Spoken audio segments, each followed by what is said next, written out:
ناداه أقبل يا مختار أنت الأمين أنت الأمين ربي خلقتها من نور فيه احترام فيه احترام ناداه أقبل يا مختار أنت الأمين أنت الأمين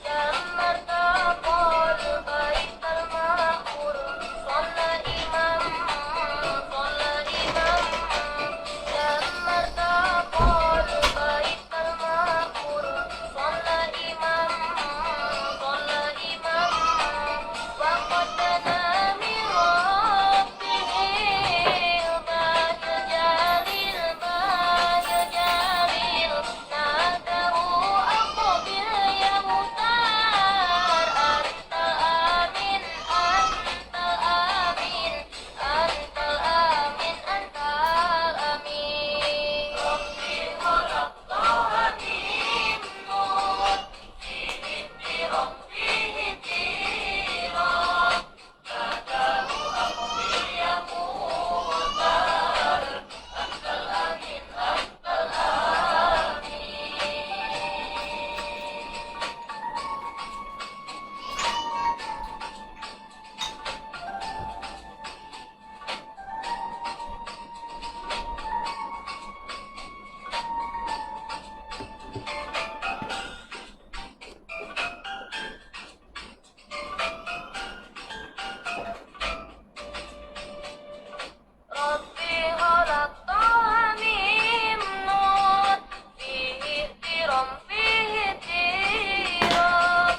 ناداه أقبل يا مختار أنت الأمين أنت الأمين ربي خلقتها من نور فيه احترام فيه احترام ناداه أقبل يا مختار أنت الأمين أنت الأمين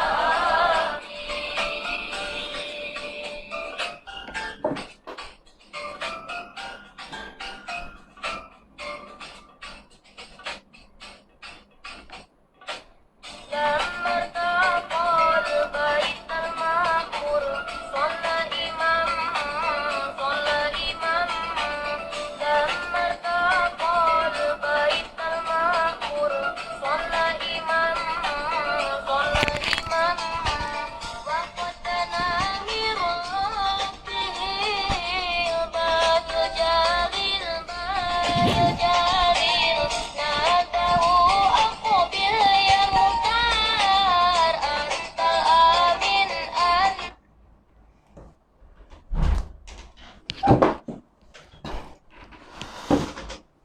Baik, Assalamualaikum warahmatullahi wabarakatuh. Bismillahirrahmanirrahim. Alhamdulillahilladzi arsala rasulahu bil huda wa dinil haqq liyudhhirahu 'ala ad-din kullihi walau karihal kafirun. Asyhadu an la ilaha illallah wahdahu la syarika lah wa asyhadu anna Muhammadan 'abduhu wa rasuluh.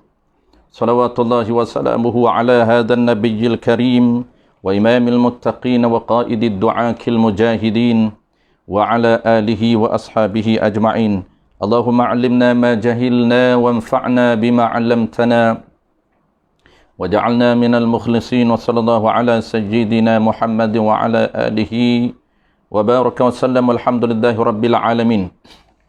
InsyaAllah tuan-puan, seperti yang telah kita maklum, malam ini insyaAllah kita akan sambung pengajian kitab Paku Iman seperti biasa di Surau Abdul Rahman bin Auf ataupun Sara, Presiden sebelah Putrajaya. Jadi kita akan sambung pengajian di Sara ni. Dia dah masuk tajuk ciri kenabian ataupun sifat Nabi yang keempat, yang terakhir sifat Nabi yang terakhir, iaitu fatanah ataupun cerdik. Nak khatam dah insya-Allah dalam 2 muka surat lagi khatam. Kalau di tempat lain tu awal lagi, macam di surau Ceras, kita baru duduk di sifat qudrah, sifat iradah. Di Sarah ni antara yang awal, yang kita baca awal, yang dah nak khatam. InsyaAllah kita menunggu tuan-puan, mungkin kita akan mula kalau kita dapat signal daripada tuan-puan, khususnya jemaah dari Sarah. Kalau get ready semua, kita akan boleh mula. Kalau kita ataupun khususnya tuan-puan yang jemaah dari Sarah dan juga tuan-puan yang biasa follow kita, kalau ready kita boleh mula bila-bila. InsyaAllah muka surat yang ke-30, muka surat 30 Tanbihun malam ni, muka surat 30 Tanbihun, muka surat 30 Tanbihun. Penutup kepada ciri kenabian yang keempat, iaitu fatanah ataupun cerdik.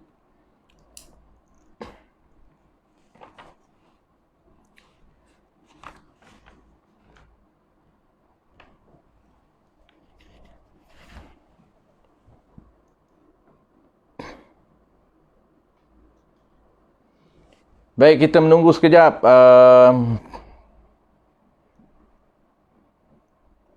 Kita meraihkan jemaah Sarah. Mungkin dalam beberapa saat saja lagi kita boleh mula.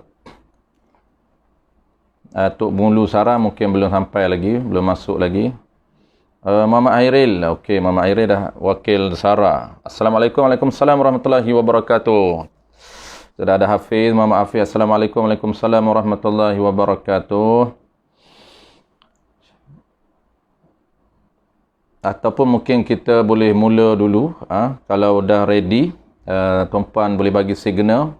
Siapa yang kata boleh mula, tuan-puan boleh type nombor 1 untuk saya mula.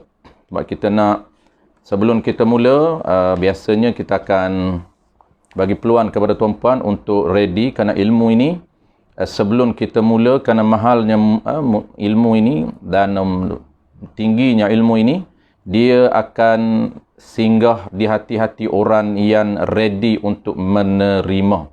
Ready untuk menerima, itulah barulah kita mula memberi. Itu konsep ataupun prinsip ilmu, kerana ilmu syarak ni dia memang mahal, dia bernilai tinggi, nilai dia tinggi, mahal harga dia. Kan sebab itulah dia ada adab dia, etika dia, seni dia memberi kepada orang yang perlu. Baik, kita menunggu mungkin dari surah Sarah, dari Sarah, terlupa Sarah. Malam ni kita Sarah. Jadi Tok Mulu Sarah mungkin belum masuk lagi. Tok Mulu Sarah belum masuk lagi. Kita meraihkan gen Sarah. Jadi kita tunggu sekejap. Sementara kita menunggu tuan, mungkin kita review balik ataupun kita sebut balik last malam ni Tanbihun. Jadi sebelum ni kita dah Nur Hidayah. Kita jari muka surat berapa? Paku Iman muka surat 30. Muka surat 30.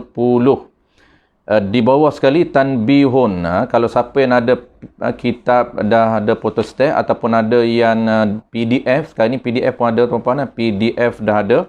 Boleh tengok di PDF ataupun boleh tengok di kitab tuan-puan yang ada kitab fizikal. Boleh buka muka surat 30. Yang tak ada kitab fizikal, tuan-puan boleh download PDF Paku Imam 30, muka surat 30. Iaitu Tanbihun. Baik, wakil Sarah, Tok Mulu Sarah, Ustaz Roy kita dah ada. Baik, kita boleh mula, saya rasa kita dah boleh mula slow-slow. Sementara kita menunggu kawan-kawan kita akan view terlebih dahulu. Baik, kita akan baca Tanbihun tuan-puan sebagai penutup kepada sifat kenabian yang keempat. Baik, kita dah berakhir malam ni, insyaAllah berakhir sifat Nabi yang keempat ataupun kesembilan. Bermakna malam ni tuan-puan, kita dah komplit ciri ketuhanan dan ciri kenabian 50 aqaid. 40 ataupun 20, 21, 41 capur 9. 41 capur 9 sempurna atau komplit 50 aqaid yang mesti ataupun yang wajib kita pegang di dalam hati kita. Jadi yang paling penting tuan-puan ada 5 kita panggil 6 teras ciri ketuhanan ataupun beriman kepada Tuhan yang panggil rukun iman. Rukun iman ataupun beriman kepada Tuhan ini dia mesti berpaksi kepada 6 rukun, berpaksi kepada 6 teras, berpaksi kepada 6 pilar. Pilar yang pertama, teras yang pertamanya ialah beriman kepada Tuhan. Beriman kepada ciri ketuhanan yang ada pada Tuhan. Inilah yang difokus, inilah yang penting, iaitu ciri ketuhanan yang ada pada Tuhan dalam secara umum. Dalam kitab kita dia hanya ambil 13. Tapi yang kita belajar 20 yang masyhur, 20 perkara yang wajib kita beriman terhadap ketuhanan, 20 yang wajib ataupun dalam kitab kita 13 yang wajib. 13 yang wajib dia panggil ciri wajib bagi Tuhan ataupun sifat yang wajib bagi Allah Taala, 20 ataupun 13.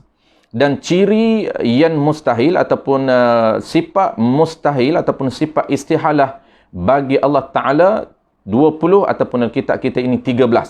Jadi 20 ataupun 13. Dan satunya ialah sifat yang harus, jadi 41 ataupun 13, 1 jadi 27. Dan plus pula dengan prinsip dengan pilar yang kedua ataupun teras yang kedua, kita ambil yang kedua, sebenarnya ciri kenabian dia berada pada yang keempat. Dia keempat.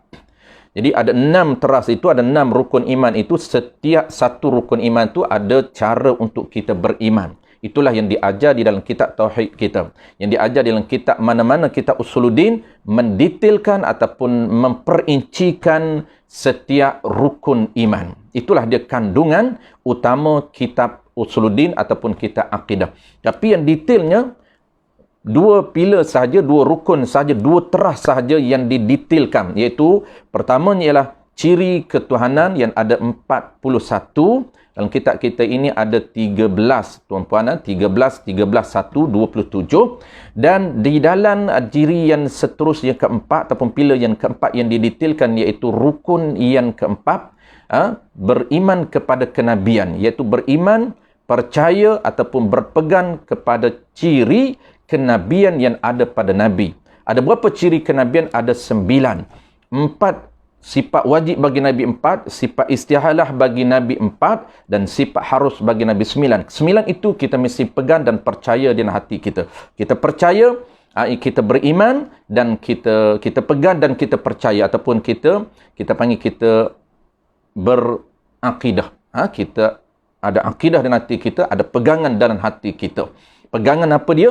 Pegangan berkaitan dengan 20 sifat yang wajib, 20 sifat istihalah bagi Tuhan, 4 sifat wajib bagi Nabi, 4 sifat istihalah bagi Nabi dan 1 sifat harus bagi Nabi. Totalnya 50 aqaidul iman yang mesti ada dalam hati kita, yang mesti kita faham, mesti kita tahu, mesti kita faham. Barulah boleh kita berpegang, barulah kita boleh percaya. Kita kena faham dulu, dan nak faham tuan-puan kena melalui proses belajar. Kita belajar sehingga kita faham, sehingga kita reti, sehingga kita tahu. Apabila kita tahu tentang ciri-ciri ketuhanan, ciri-ciri kenabian ini yang disebut ada 15, ada 50 itu, barulah kita percaya. Maka pegangan kita percaya apa yang kita tahu itu, itulah dipanggil iman, itulah dipanggil pegangan ataupun akidah. Secara umumnya tuan-puan, jangan kita bertukar di antara wajib bagi Allah, istihalah bagi Allah Ta'ala. Secara umum apa yang kita selalu sebut, contoh tuan-puan 50 ini ataupun dalam kitab kita ini hanya ada 27, jadi 40 tu diambil 13 saja dan 1 yang harus. Jadi sifat yang wajib bagi Allah Ta'ala yang mesti kita pegang dalam hati kita, sifat yang wajib bagi Allah Ta'ala ini ada 13 ciri yang wajib bagi Allah Ta'ala yang mesti kita faham, yang mesti kita reti, yang mesti kita nampak di hati kita. Apabila kita reti, kita faham, kita nampak di hati kita dan kita percaya, itulah dia akidah, itulah dia panggil aqaid dan itulah dia panggil iman. Mana contoh dia tuan-puan? Contoh dia seperti wajib bagi Allah Ta'ala. Wajib bagi Allah Ta'ala ini antara sifat wajib bagi Allah ataupun ciri yang wajib bagi Allah Ta'ala yang ada pada Allah Ta'ala yang wajib kita pegang sekurang-kurang 13. Ini asas. Adapun qaul masyhur 20. Mana contoh 13? Ciri yang wajib bagi Allah yang pertama ialah wujud. Mesti Allah ini bersifat dengan sifat yang nama ada. Maka ada itu ciri yang mesti ada bagi Allah Ta'ala. Yang kedua contoh apa tuan? Contoh yang kedua, wajib, ciri yang wajib bagi Allah Ta'ala ada di zat dia, qidamun. Mesti sungguh Allah Ta'ala bersifat dengan qidam. Apa dia sifat qidam? Sifat yang bernama sedia kala. Apa dia sedia kala? Iaitu tidak ada mula bagi ada Allah. Maka itu sifat wajib. Maka semua sekali kita qidam sampai kalam tuan-puan, itu dipanggil sifat wajib yang mesti kita pegang. Mesti sungguh sifat ada, Allah Ta'ala bersifat dengan ada. Mesti sungguh Allah bersifat dengan qidam, yang dengan sedia kala.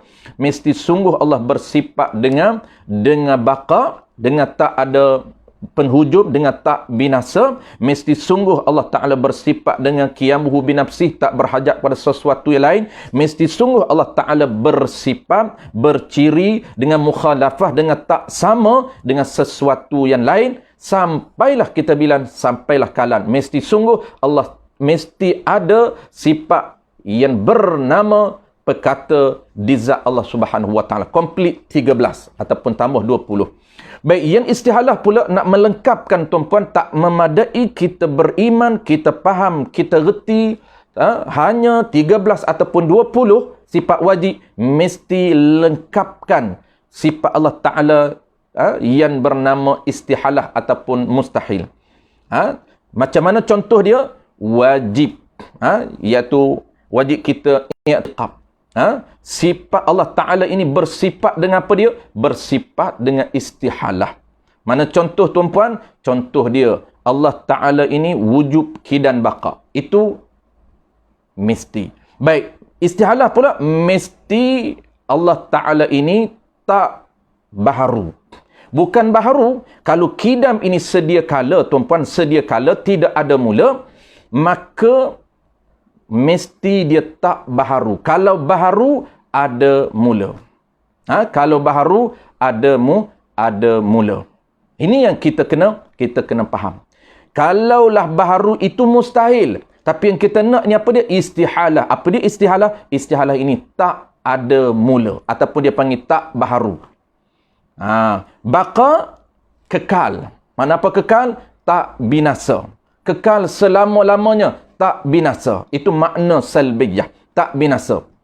Jadi Allah Ta'ala ini tak binasa. Bukan binasa, tapi tak binasa itu istihalah. Adapun binasa itu mustahil. Jadi kita jangan i'tiqad mustahil. Kita jangan pegang mustahil, tapi kita pegangnya istihalah yang tak binasa. Itu ciri ada pada Allah, bukan binasa. Adapun binasa itu mustahil. Perkara mustahil ini apa? Kena kepada perkara yang tidak layak pada Allah.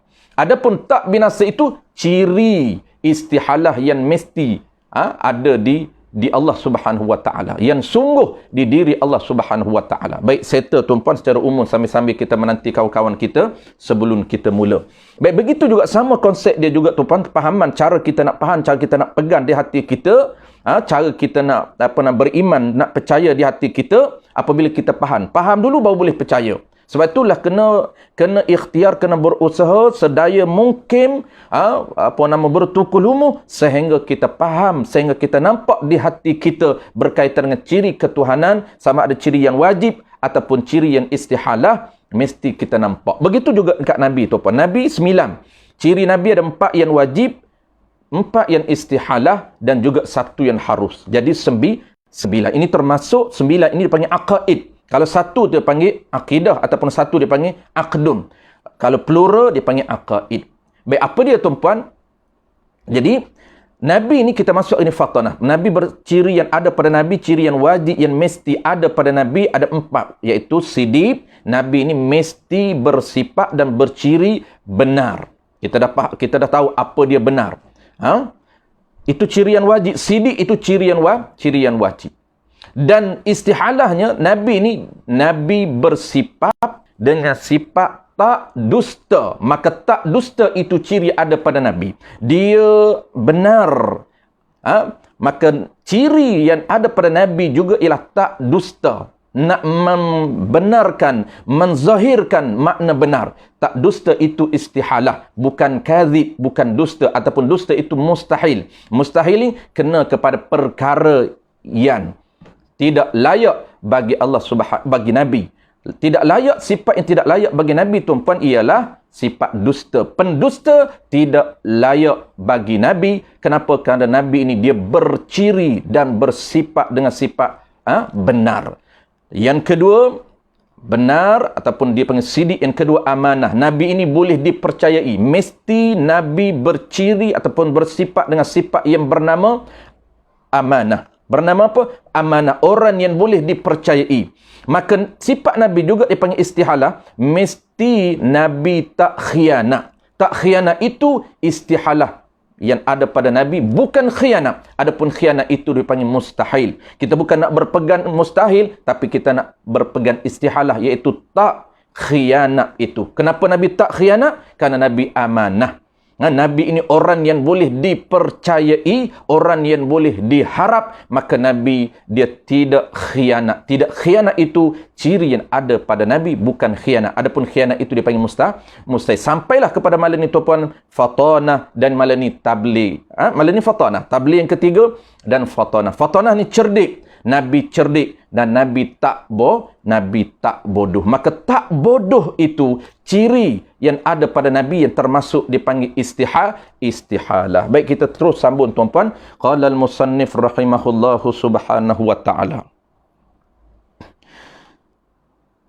Tanbihun ay hadza munabbihum liman ghafala. Tanbihun ini suatu gaya bahasa yang selalu digunakan oleh para ulama. Apa makna tanbihun? Tanbihun ni ay hadza munabbihun. Ini satu peringatan liman ghafala, bagi sesiapa yang lupa dan lalai tentang hukum Allah Taala. Kenapa tujuan? Apa tujuan digunakan gaya bahasa tanbih oleh para ulama? Dia ada tujuan dia. Tujuan dia nak menunjukkan isu ataupun hukum yang dibahaskan oleh para ulama adalah termasuk hukum yang sangat penting. Sehingga sebelum dia bahas hukum ini, sebelum dia perincikan hukum ini, dia mulakan dengan tanbih, peringatan. Kenapa dia mulakan dengan peringatan? Nak menunjukkan bahawa isu ataupun hukum yang dia akan bincang ini satu hukum yang penting. Sebab itu dia mula dengan peringatan bagi sesiapa yang lupa dan siapa yang tak cakna tentang hukum Allah Ta'ala. Apa hukum yang ada kaitan dengan perbahasan ataupun ciri kenabian? Barang siapa i'tiqad, barang siapa berpegang di dalam hati, ataupun barang siapa percaya di hati, itu dipanggil i'tiqad.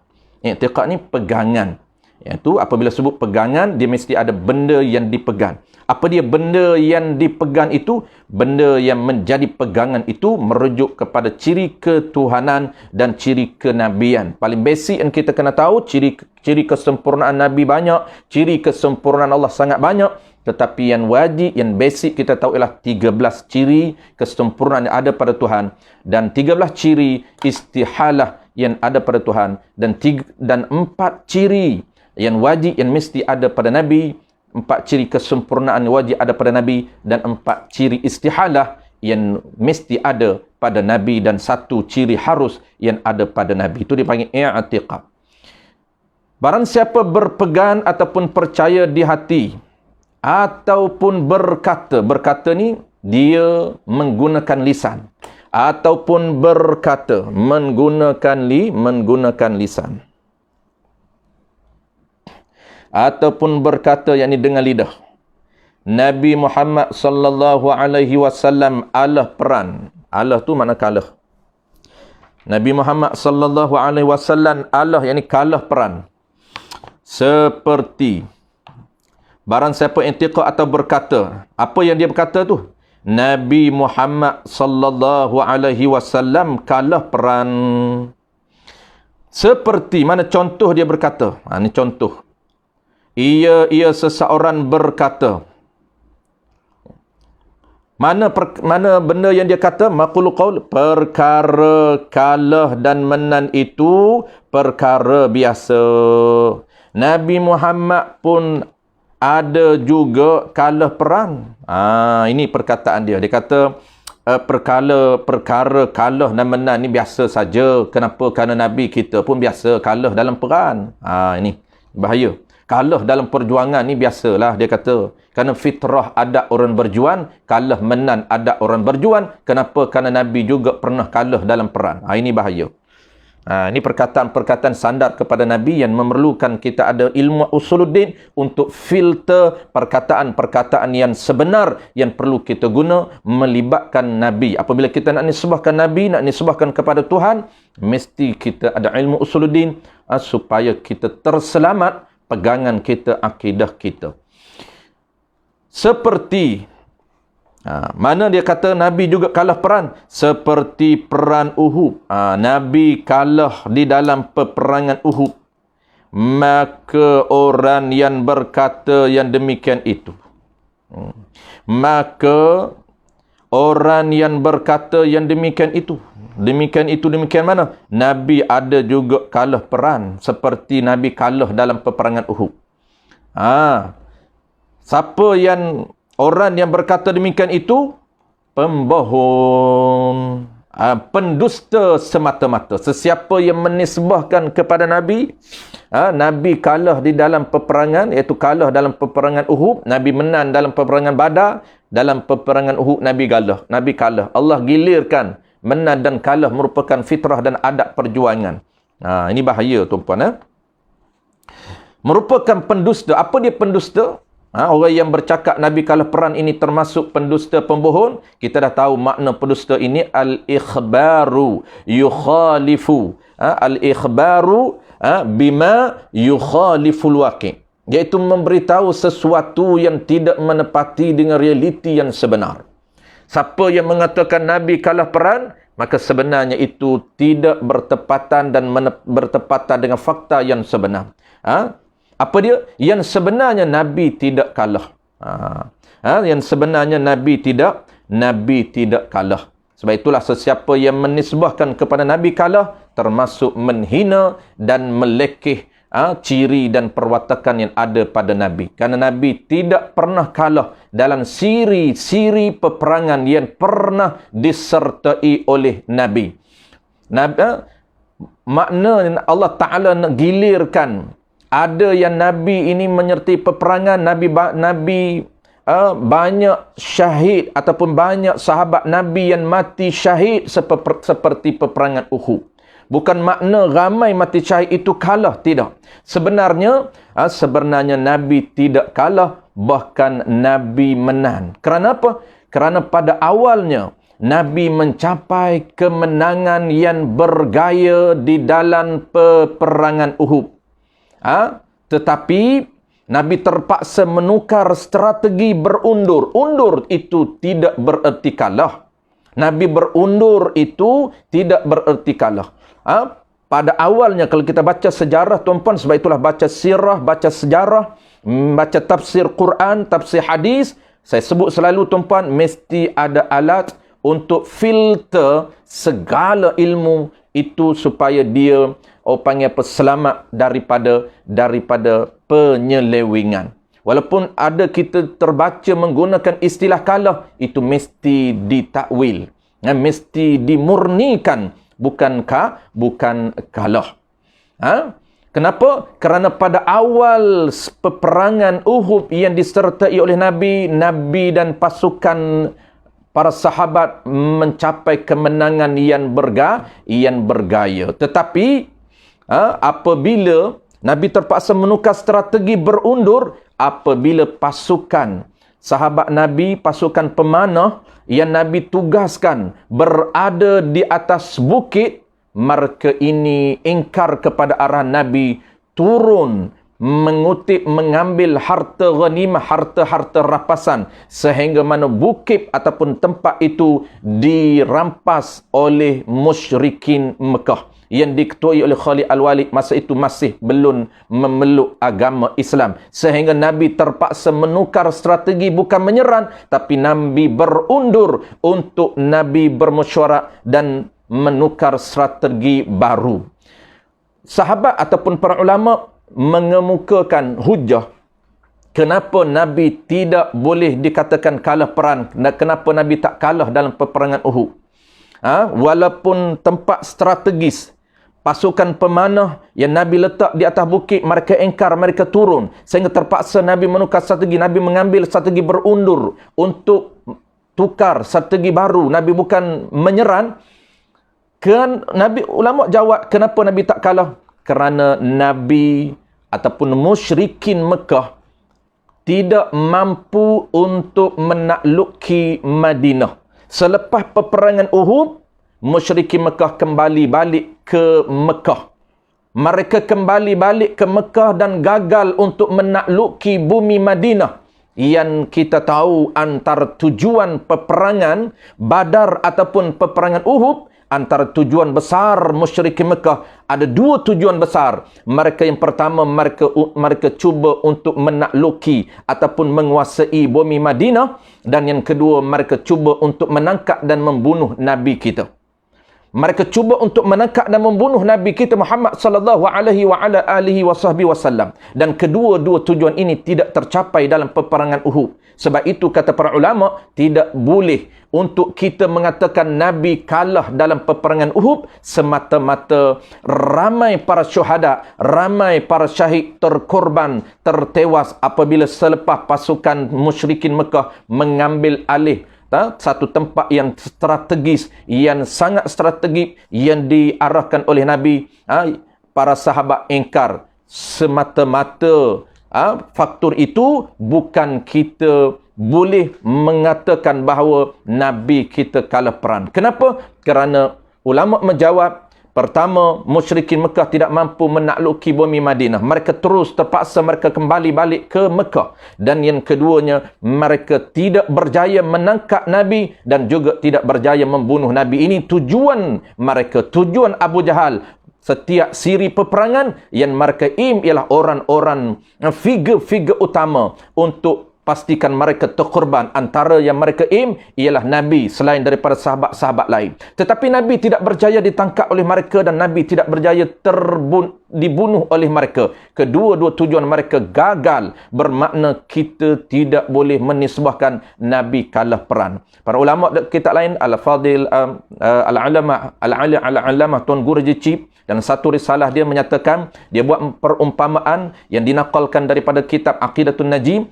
Katanya, mana mungkin kita boleh mengatakan bahawa Nabi kalah perang, seolah-olah gambaran dia kata ada pencuri datang rumah kita, datang masuk rumah kita, dan selepas kita berlawan dengan pencuri, dan pencuri ini balik tanpa berjaya membunuh kita, menangkap kita, dia balik saja, tiba-tiba kita kata kita kalah, pencuri menang. Tak mungkin. Sebab itulah analogi inilah yang dibuat oleh para ulama untuk mengatakan bahawa Nabi kita tetap menang dalam siri peperangan yang pernah Nabi ikuti, termasuklah peperangan Uhud.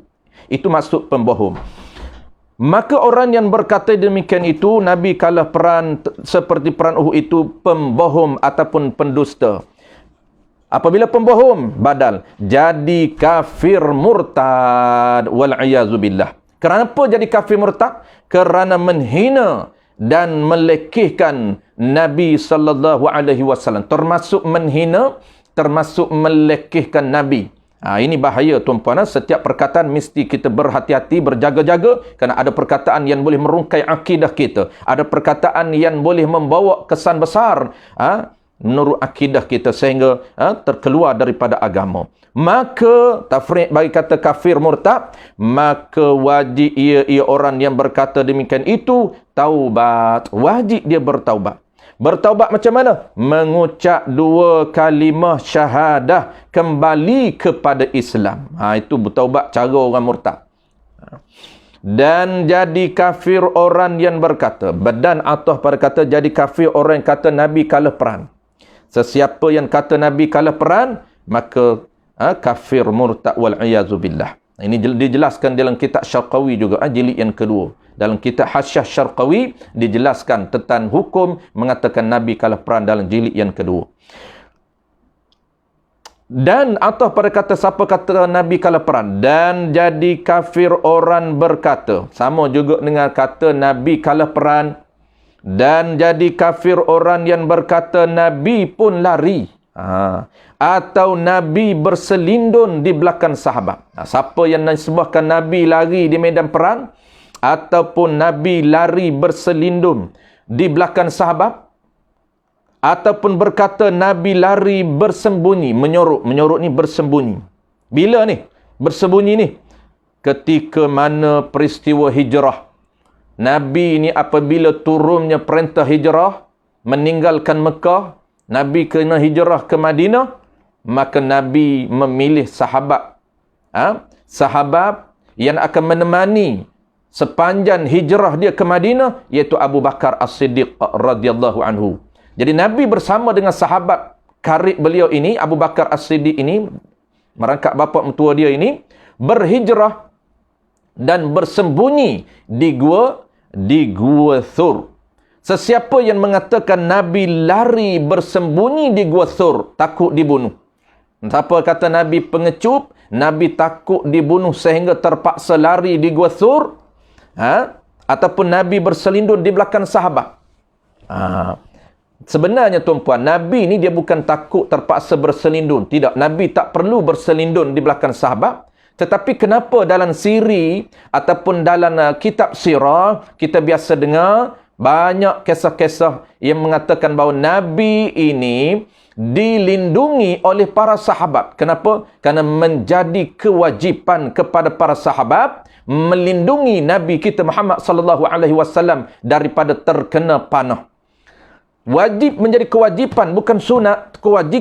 Kewajipan kepada para sahabat melindungi Nabi kita daripada serangan musuh, daripada terkena panah daripada musuh. Ini menjadi kewajipan para sahabat. Bukan Nabi kita berselindung di sebalik sahabat, tidak. Sebab itulah perlu kita mengetahui, perlu kita tahu fakta yang sebenar sebelum kita nak nisbahkan kepada Nabi. Nabi pun bersembunyi di belakang sahabat takut kena panah. Tidak. Nabi tidak bersembunyi, tapi sahabat cuba untuk cover Nabi. Kerana menjadi kewajipan para sahabat. Mereka di medan perang, ada beberapa sahabat yang akan sedaya yang mungkin bertungkuh lumuh mereka untuk menjaga Nabi. Takut Nabi terkena panah serangan musyrikin Mekah. Itu tanggungjawab para sahabat melindungi tubuh batan Nabi kita Muhammad sallallahu alaihi wasallam.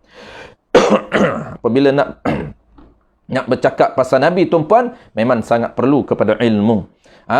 Jangan kata nisbah Nabi kalah perang, Nabi berselindung di belakang sahabat, Nabi takut terpaksa bersembunyi di Gua Thur, takut dibunuh. Bahkan tuan-puan, itu bahasa-bahasa yang agak menghina Nabi.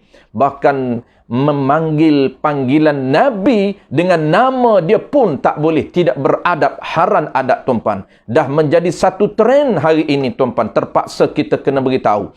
Terpaksa kita kena tegur. Bagaimana orang-orang awan pada hari ini, mereka memanggil Nabi dengan panggilan Nabi Muhammad. Ini sangat tidak beradab dan haram adab memanggil Nabi tanpa memulakan dengan gelaran Nabi. Allah mulianya jasad tubuh Nabi kita ini tuan-puan. Sangat mulia. Orang makhluk yang paling mulia, tidak ada makhluk lain, tidak boleh ditandingi dengan makhluk lain. Bahkan segala makhluk, segala para Nabi, segala para malaikat, Nabi kita lebih mulia statusnya. Sehingga mana Allah Subhanahu wa ta'ala tidak memanggil Nabi kita dengan panggilan Ya Muhammad. Nabi Allah Ta'ala sendiri pun mengajar kita, dia memanggil dengan gelaran Ya Nabi ataupun wahai hamba. Ya Nabi Allah, ataupun dia panggil dengan gelaran Nabi itu hambanya, yakni hamba Allah Ta'ala. Tiba-tiba dapat kat kita tuan-tuan, kita pergi hantar Muhammad saja. Inilah bahaya. Bapak kita pun tuan-tuan, kita tak haram panggil Muhammad. Maksud dia tak beradab kita panggil bapak kita dengan nama. Kita pun tak pernah panggil bapak kita dengan nama. Kita panggil ayah, kita panggil bapak, kita panggil abah, kita panggil nama-nama gelaran dia. Tak pernah kita panggil direct ayah. Kenapa? Kerana ada adab dia. Berakhlak, beradab dengan ayah. Guru kita, kita tak panggil nama dia guru. Kita panggil nama ustaz, kita panggil nama dia guru dan sebagainya. Kenapa? Kerana beradab. Tiba-tiba dengan Nabi tuan-tuan, orang panggil Muhammad saja. Orang panggil apa? Tiru gaya bisnes Muhammad. Ini punyalah tak beradab dengan Nabi. Nak ikut ilmu, ajaran yang dibawa oleh Nabi, tiba-tiba panggil ikut gaya bisnes Muhammad. Ada kitab-kitab sekarang ni tuan-tuan, banyak buku-buku yang ditulis biografi Muhammad.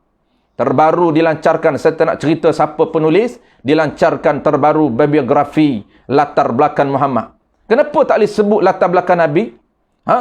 Latar belakang Nabi, biografi ataupun dipanggil latar belakang Nabi Muhammad. Kenapa payah sangat nak letak Nabi? Terus buah Muhammad. Ini tuan-tuan, orang yang tak orang panggil tak meratai belajar, tak sempurna majlis dia, pengajian dia, sehingga dia tak beradab dengan Nabi. Ilmu kenabian, ciri kenabian, perwatakan Nabi dan berakhlak cara-cara beradab dengan Nabi tak mengaji, menyebabkan impak dia beginilah. Lahirnya orang yang tidak jaga adab. Banyak saya bertemu, orang bisnes tuan-tuan, biasa dalam bisnes, ada buku bisnes terbaru, saya tak nak sebut penulis siapa dia, tirulah gaya bisnes Muhammad. Sehingga dimodulkan, dibuat modul bisnes gaya Muhammad. Bukan gaya Nabi. Masya Allah tuan-tuan, kita tengok pun nama buku tu pun kita dah rasa sakit hati tengok dia tulis. Tiru bisnes gaya Muhammad. Yang terbaru pula, baru lancar tu, iaitu biografi Muhammad. Kalau kita pun marah orang panggil doktor, kita doktor tak marah, orang awam tak panggil doktor, tu panggil nama. Marah tuan-tuan, ada yang tak jawab pun ada. Marah orang tak panggil doktor, marah orang tak panggil ustaz, marah orang tak panggil cikgu. Tiba-tiba dia tak panggil kat Nabi, panggil Muhammad kat Nabi. Lebih teruk lagi. Ini bahaya tuan-tuan, kena perbetulkan, kena jaga. Kerana Nabi kita ni Tuhan Allah Ta'ala pun beradab dengan Nabi. Mulia Nabi kita ni Allah Ta'ala cipta, mulia. Mulia bukan kerana status dia Nabi saja, tidak. Ada orang faham mulia kerana status Nabi dia. Bukan setakat mulia kerana dia status Nabi, tapi mulia jasad tubuh dia tu mulia. Ini pun kena perbetul. Ada orang kata Nabi Muhammad ni kalau dia tak jadi Nabi, dia tak sama dengan kita saja. Dia tak ada beza pun. Ini pun tak betul juga tuan-tuan. Nabi Muhammad ini mulia bukan kerana dia ada jawatan saja, tetapi mulia kerana batan tubuh Nabi dia. Mulia kerana proses penciptaan Allah Ta'ala. Allah Ta'ala cipta jasad Nabi kita lebih mulia daripada segala makhluk lain. Bukan saja kerana jawatan. Jangan kita ingat Nabi kita mulia kerana jawatan saja, tidak. Nabi kita kena hormat bukan kerana jawatan, tetapi kerana apa? Kerana mulia ini jasad dia. Hebat ni Allah Ta'ala cipta luar biasanya, jasad dia luar biasa. Tubuh badan dia luar biasa, tak sama dengan manusia biasa seperti kita. Ini kena mengaji bab Syama'il Muhammadiyah tuan-puan. Selalu kita sebut, setiap kali datangnya bulan apa tuan-puan? Sambutan Maulid. Sambutan Maulid, kena perbanyakkan kisah-kisah Nabi supaya orang kenal Nabi. Kena bagi cerita jasad Nabi ni dibuat daripada apa yang kita mudah-mudah panggil Nabi ni. Mulia kerana jawatan saja. Mulia kerana dia jadi Nabi saja. Kita tak kenal lagi bagaimana Allah cipta jasad Nabi sangat hebat, sangat luar biasa. Baik, begitulah tuan-puan. Kita kena jaga adab dengan Nabi dan kena sebarkan. Kena sebarkan ilmu kemuliaan Nabi kita. Haram memanggil Nabi dengan nama dia. Tak boleh. Panggil pok kita pun kena menyepak tuan-puan. Bapak saya tak pernah panggil nama dia. Bapak saya nama Ramli. Tak pernah panggil Li. Makan Li. Kalau panggil Li kat bapak saya rasa naik penyempak. Kena menyepak free saja panggil Li. Bab Nabi kita panggil Muhammad saja tuan-puan. Ya Muhammad saja. Wahai Muhammad. Wahai Muhammad. Tak boleh ya Muhammad. Ya Nabi boleh. Baik, terus tuan-puan. Teruskan kepada bawah sekali. Qala al-musannif rahimahullahu ta'ala. Atau berkata Nabi lari bersembunyi di Gua Thur. maka jadi kafir murtad orang yang berkata demikian itu. Demikian itu mana? Demikian itu siapa kata Nabi ni lari, siapa kata Nabi bersembunyi di belakang sahabat, siapa kata Nabi lari bersembunyi di Gua Thur, maka jadi kafir murtad. Sedangkan Nabi bersembunyi di Gua Thur itu, tuan-puan, ini adalah wahyu, ini adalah perintah daripada Allah Ta'ala, ini strategi, plan yang telah dicatur oleh Allah Ta'ala. Nabi kita ni watak yang mengikut plan yang telah didesain oleh Allah Subhanahu Wa Ta'ala dengan apa, tuan-puan? Dengan sifat qudrah dan iradat berdasarkan ilmu Allah Ta'ala diazali lagi. Nabi follow saja arahan Allah Subhanahu Wa Ta'ala, tidak timbul isu penakut, tidak timbul isu pengecut, dan tidak timbul isu Nabi takut dibunuh sehingga terpaksa lari ke Gua Thur. Nabi orang yang paling berani, tuan-puan. Nabi kita ni berani, dia sempurna. Kita dah belajar sebelum ni. Nabi ini cantik sempurna. Nabi ini berani yang sempurna. Nabi ini sabar yang sempurna. Nabi ini semua sifat dia sempurna. Yang tak sempurna kita. Sabar kita tak sempurna. Takut kita pun tak sempurna juga. Soalun Nabi, tuan-tuan. Wa na'udzubillahi min zalik. Sikit lagi kita baca. Soalun. Kita dah tak lama Nabi, sebab tu kita malam ni kita baca sikit saja, sebab kita ada 2 kuliah lagi ataupun 3 kuliah lagi kita khatam insya-Allah. Soalun. Apa erti percaya dengan hari akhirat? Ini rukun ataupun teras yang ke-5, tuan-tuan. Teras yang ke-6 kuliah yang akan datang. Teras yang terakhir yang ke-6 iaitu rukun yang ke-6 percaya kepada qada dan qadar. Itu kita letak last hari khatam. Kita ada lebih kurang 2 kuliah lagi untuk khatam. Soalun, apa erti percaya dengan hari akhirah itu? Jadi, apa makna kita nak beriman dalam hati kita, nak percaya dalam hati kita? Nak percaya kena tahu dulu, nak pegang kena tahu. Macam mana kita, apa yang kita nak kena tahu tentang hari akhirat? Itu maksud dia. Sebab setiap rukun iman kita nak kena tahu dulu, nak kena faham dulu, nak kena reti dulu, baru kita boleh pegang, baru kita boleh percaya. Kalau percaya tanpa faham, tuan-tuan, itu bukan dinamakan percaya yang sebenar. Itu buat-buat percaya, buat-buat beriman. Konon-kononnya ada iman dan hati, konon-kononnya hebat imam dia, tinggi imam dia, tetapi tak faham, tak reti, tak clear tentang ciri ketuhanan, ciri kenabian, tentang makna hari akhirat, makna qada dan qadar, maka kalau tak clear, tak faham, tak jelas, kita tak boleh panggil percaya. Itu dipanggil buat-buat, dipanggil pura-pura. Kenapa? Kerana percaya mesti benda, ada benda. Apa benda yang kamu percaya? Dan benda itu kamu percaya adakah menepati dengan fakta yang sebenar ataupun kamu percaya yang tidak sebenar. Itu yang banyak kita kena belajar, tuan-puan. Takut kita pegang, tak selari dan tak betul dengan yang sebenar. Itulah banyak berlaku apabila orang tak mendalami setiap ilmu-ilmu asas ini. Apa erti percaya dengan hari akhirat? Hari akhirat ni apa, tuan-puan? Hari yang tiada hari selepasnya. Itu dipanggil hari akhirat. Hari akhirah. Hari ni apa dia, tuan-puan? Hari ni dia merujuk kepada apa? Merujuk kepada turun naiknya matahari. Itu dipanggil hari. Hari ni, kenapa panggil hari ni? Kerana hari ni naik matahari. Habis turun matahari dipanggil malam.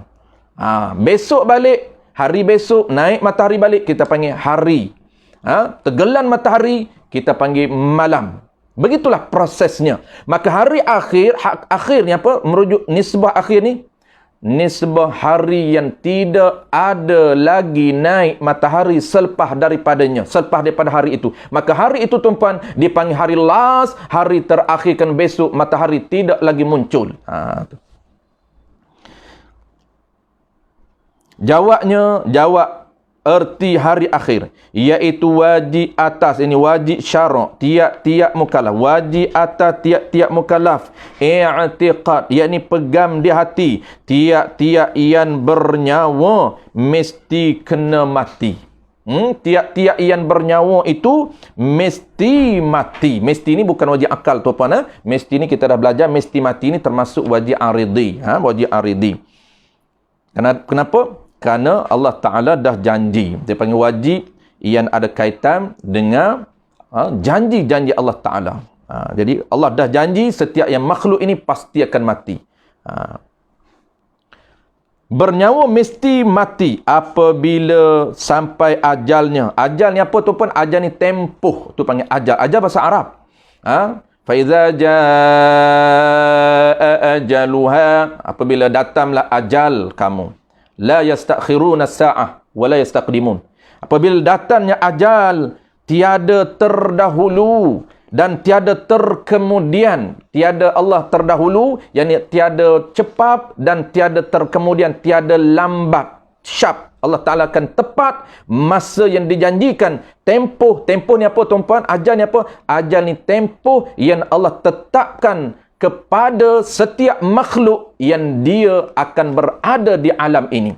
Allah tetapkan tempoh kita, tempoh saya berada di alam ini 63 tahun sahaja tuan-puan. Contoh, saya ini ajal saya. Apa makna ajal? Tempoh yang Allah tetapkan saya mendiami di platform dunia ini selama 63 tahun sahaja. Maka kita panggil ajal. Apabila ajal itu datang, maksudnya apabila tempoh yang Allah berikan kepada kita, maka Allah Ta'ala tidak akan percepat dan tidak akan melambat, tepat pada waktu dia. Dan jikalau dibunuh atau ia bunuh dirinya sekalipun, dan masuk ke dalam kubur pada hissi. Hissi ni mana kubur. Jenazah yang disimpan. Seperti biasa tu kubur lah. Kubur ni mana tempat. Tempat jenazah yang kita simpan mengikut prosedur biasa. Tu dipanggil kubur hissi. Ataupun kubur pada maknawi. Kubur nisbah maknawi. Nisbah hukum syarak. Tapi dia tidak ada kubur fizikal. Kubur fizikal tidak ada bagi dia. Tetapi tetap dinamakan kubur pada maknawi. Nisbah Allah Ta'ala, nisbah hukum syarak, tetap dia ada kubur. Seperti mana? Seperti orang mati ditelan buaya. Orang mati ditelan buaya. Orang mati ditelan buaya dan sebagainya tu pun dia tidak ada kubur. Kubur dia adalah dalam perut buaya. Kubur dia dalam perut buaya. Maka adakah kubur, tidak ada kubur baginya? Ada kubur tapi dipanggil kubur maknawi. Itu bukan kubur hissi. Dan disoal oleh mungkar nakir. Melainkan orang yang dikecualinya kecuali soal mungkar nakir.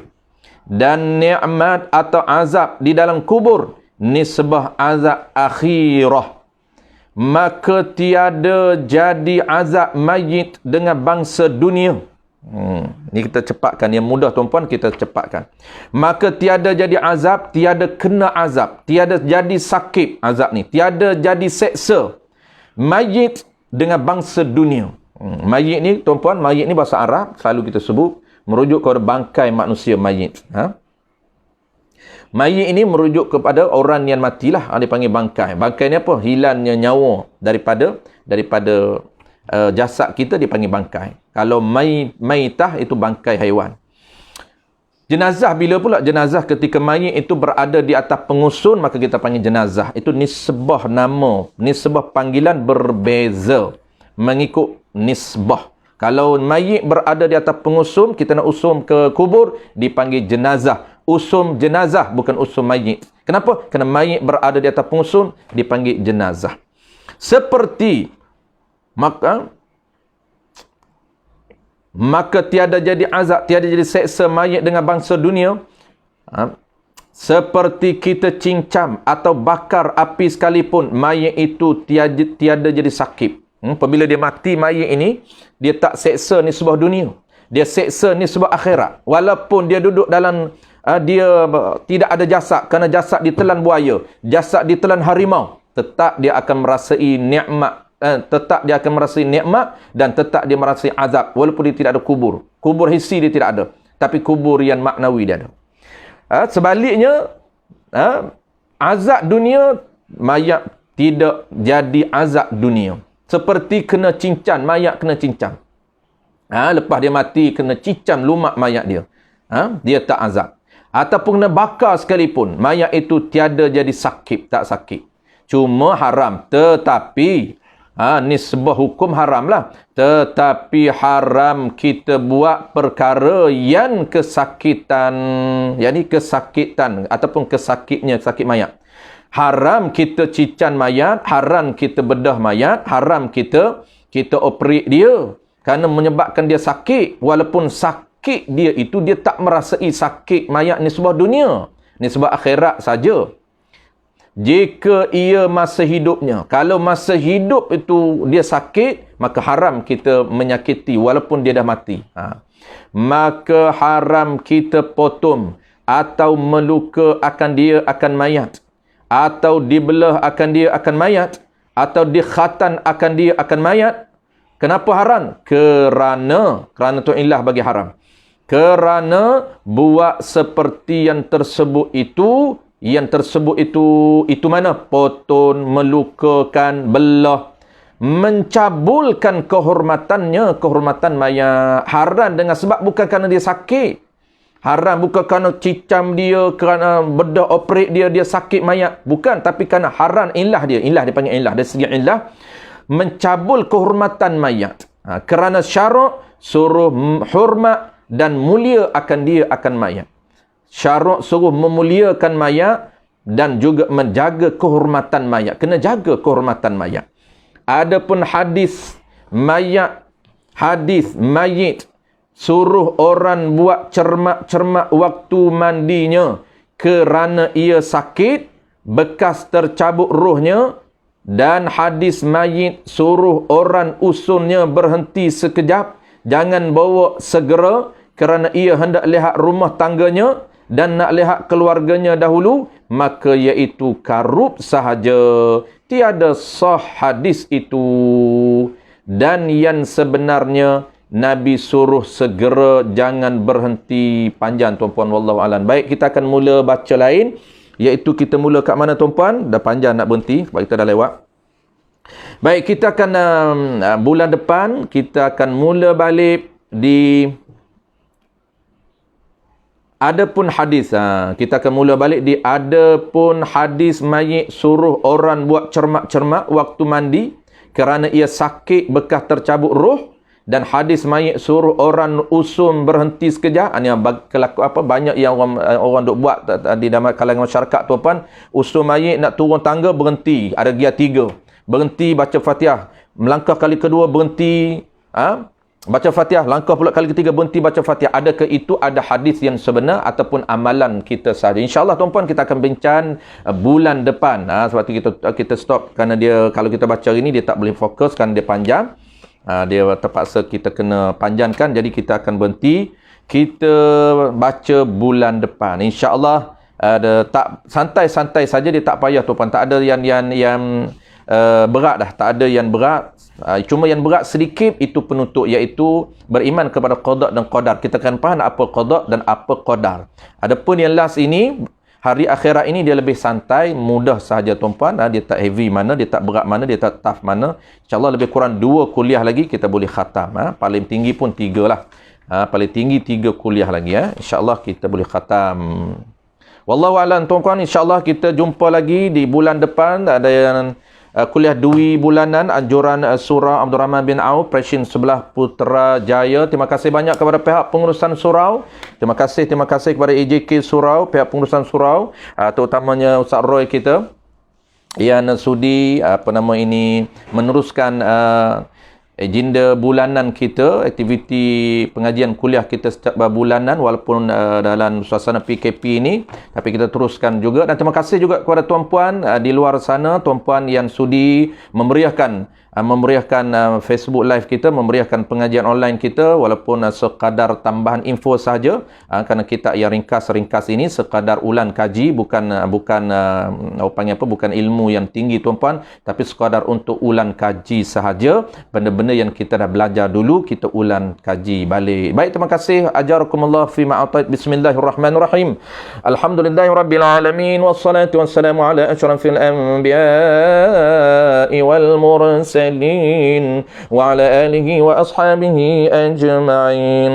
اللهم فقهنا في الدين وعلمنا التأويل واجعلنا من العلماء العاملين واجعلنا من المخلصين. وصلى الله على سيدنا محمد وعلى آله وبارك وسلم والحمد لله رب العالمين. تقبل الله.